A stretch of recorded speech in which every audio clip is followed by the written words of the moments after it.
The name John Fitzgerald Kennedy, JFK, that alone brings conspiracy theorists running. And when you add Freemasonry to that, they run even faster. So let's talk about JFK and the Freemasons.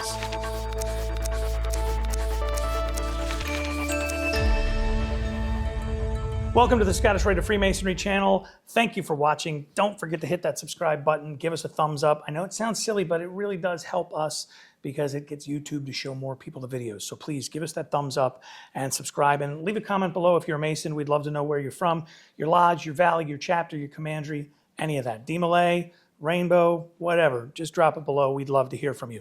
I'm Maynard Edwards, 33rd degree. That is Chris Ruli, 32nd degree, KCCH, author of The White House and the Freemasons. And this is specifically for you, my brother. Apparently. A lot of the crazy anti-Masons that comment below, and we know you're watching. Hello. Thank you for watching. They like to point out that JFK had a grudge against the Masons.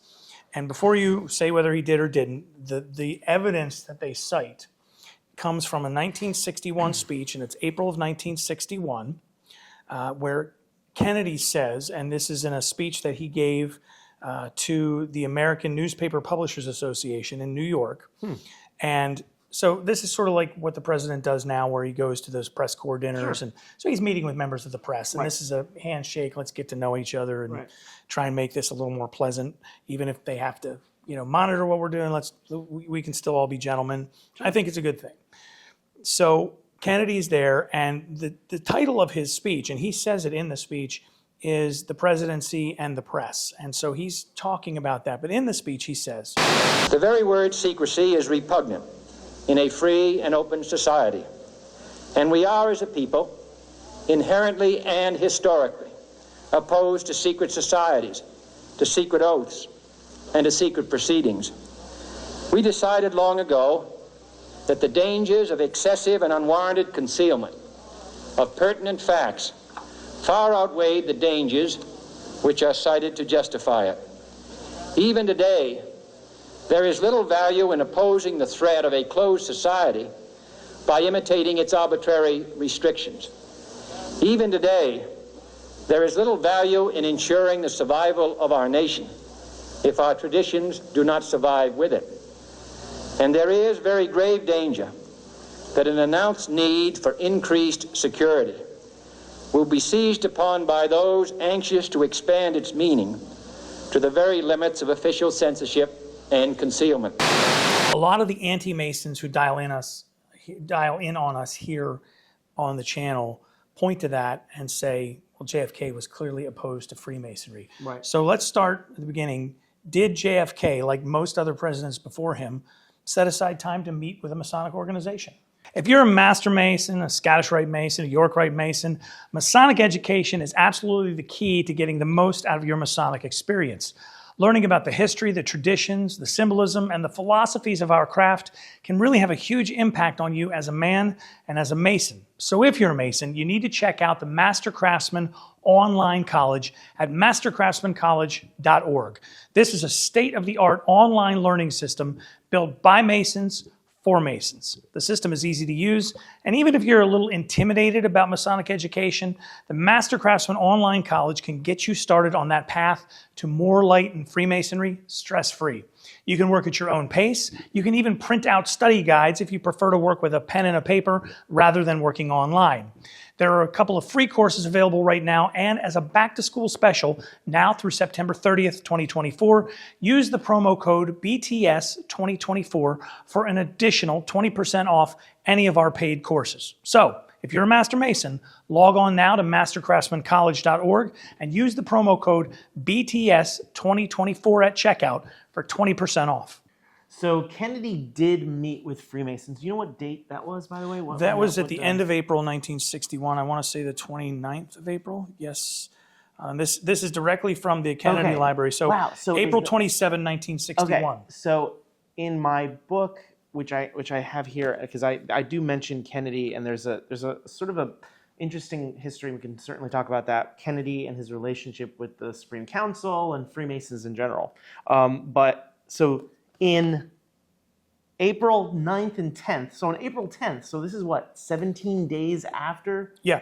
on April 10th, he meets with the Supreme Council of the Ancient Accepted Scottish Rite and members of different Supreme Councils, because at the time on April 9th, I think it was the 9th through the 14th, they were having the 8th International Conference of Supreme Councils.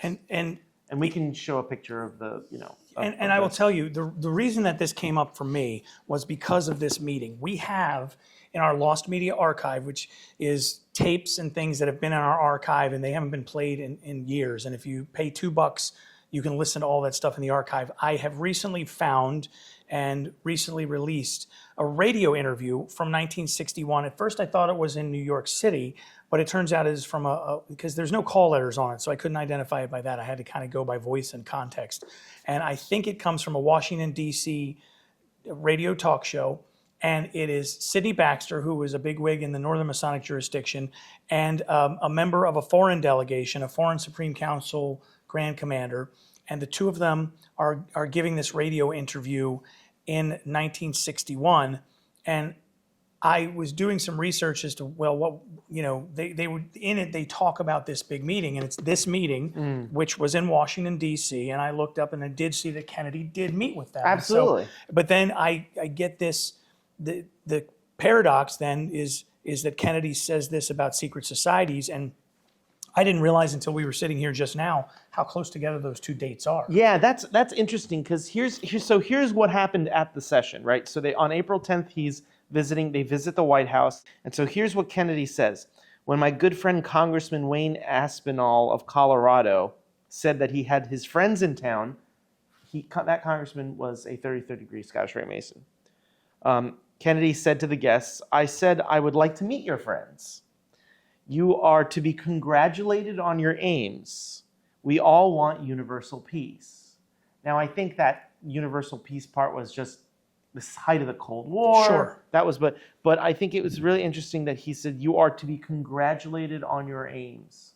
And so to me, saying that to the Supreme Council or members of different Supreme Councils, because it was an international session, so there were delegates from every parts of the world there, sort of is interesting, because that's what he says in it's a pseudo-private event, right? It's not like it's televised. You can't buy tickets, right. It's not on radio. But it's sort of interesting that he says that, and then 17 days later, he's up in New York and saying, what secret societies or whatever you were talking about. Yeah, he again, the very word secrecy is repugnant in a free and open society, as we are people inherently historically opposed to secret societies, to secret oaths, and secret proceedings. The Sons of Liberty might have a little something to say about that. That is such a strange sentence when you think about the entire history of the fraternity, even just this fraternity. There was the entire history of the birth of our country required that men took certain oaths of secrecy and demonstrated fealty to this country as opposed to Great Britain. So for him to say that is historically, I would say, inaccurate. It's inaccurate. Well, the other thing is, if you were to tell me, hey, Chris, read this sentence from a prominent individual, and you didn't tell me who it was, Kennedy, I would have thought that was John Quincy Adams, because the original anti-Masonic political movement basically grew out of this idea of we want to abolish not just Freemasonry, but all oath-based secret societies. Because their argument was, well, if you guys are swearing an allegiance or an oath in private and we don't know what that oath is, then how do we know that we're, swearing to some other thing? And so that created this idea of, well, what are they swearing to and what's going on here? And so that political party, unfortunately, fizzled out for those anti-Masons, because even John Quincy Adams said, he's like, well, it seemed like they didn't really care about anything else. Don't you want to talk about, taxes, diplomacy, international trade? Do you guys want to talk about any other policy, just the removal? Right, and so historically, those single-issue political parties never work. They don't last. That's right. And this is not a vote for or against or anything. I'm just a statement of fact. We're not talking politics. Right. We're just talking... the Tea Party a few years ago, was kind of focused on just a couple of very specific issues, again, which is fine, but that's tough to build a full political platform on just a single tier of things. So, I mean, do you think this makes a case? And the fact that he only met with them, he just met with them the one time, he didn't meet with them any other time? He didn't meet with them other time. I mean, he didn't have a second term. We know how the presidency ended. So. Right. He didn't meet with them a second time. And unfortunately, because of, there was a lot of anti-Catholic sentiment in the United States. Now, we're talking blanket statement. That is not just the Freemasons, No. not just, In general. different political groups, Protestant groups. That anti-Catholicism, we have papers and documents, there's newspapers, talking about Masons outwardly saying you should go out and vote for Kennedy's opponent because, unfortunately, we don't know where his allegiances are. Is he going to just listen to the Pope? Exactly. So Is the Pope going to be running America? here's this interesting little dichotomy, right? So here's Kennedy saying no secret societies. We don't know where these guys are coming from or who their allegiance is to. And then there are other groups attacking Kennedy saying, well, we don't know where Kennedy's allegiances are. Is he Right. to the United States? Is he to this country? So there's this interesting sort of clash. If you just look at it through the prism of only Freemasonry, then it does come off as a critique of the Masonic fraternity. But if you look at it with a wider and more accurate lens of everything that's going on at the time, and again, organized crime, the Cold War, the growing threat of communism taking root in the United States, Masonry is the least of Kennedy's worries. Right, and so not something he would really necessarily be worried about. And you also have to remember that there were in colleges, communism spread through organized action, organized activism. So there were, communist clubs and communist societies and associations throughout the country. And we should be clear about this for people who are not Masons, who are watching right now and hoping to have a gotcha moment with the two of us. Masonry is not a political organization. Masonry as a whole has no political agenda other than to just be the best examples of citizens and men and husbands and fathers and friends and brothers we can be. That's our whole agenda, sincerely.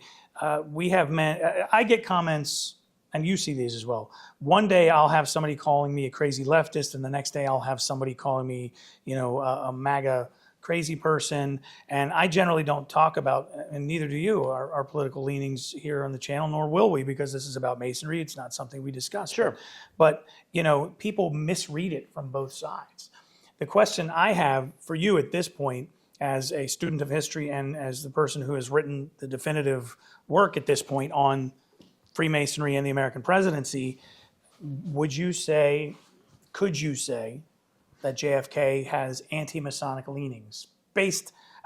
Not just based on this, but just in general, or would you say he was more indifferent? No, I think there's nothing in his speeches outside of that one speech to me to suggest anti-Masonic sentiment.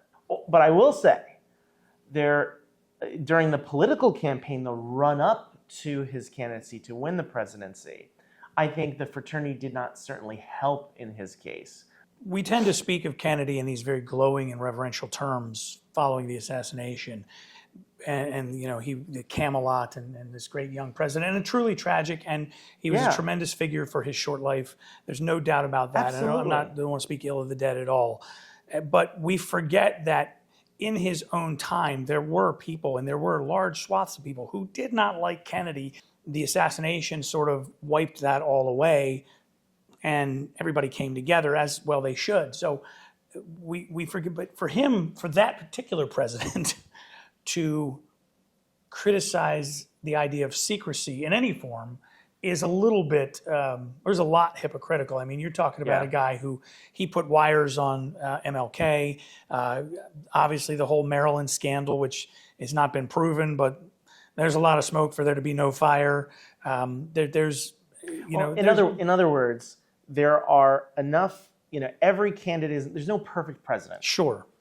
Lincoln suspended habeas corpus.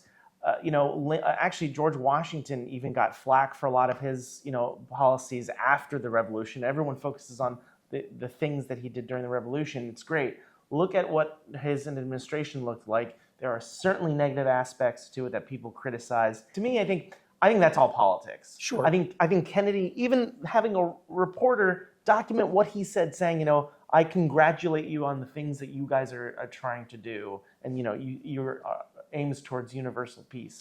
And then 17 days later saying these secret societies are all bad, we got to kick them out. It's all politics. But the question then is, I guess for you and for me and for folks watching, in a modern context, it's easy for people to say that Masonry is a secret society.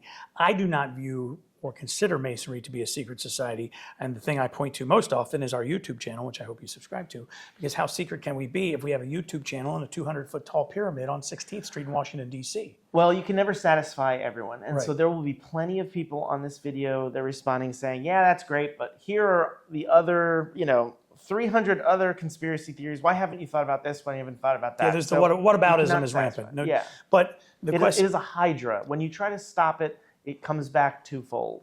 I often think, well, were you in a college fraternity?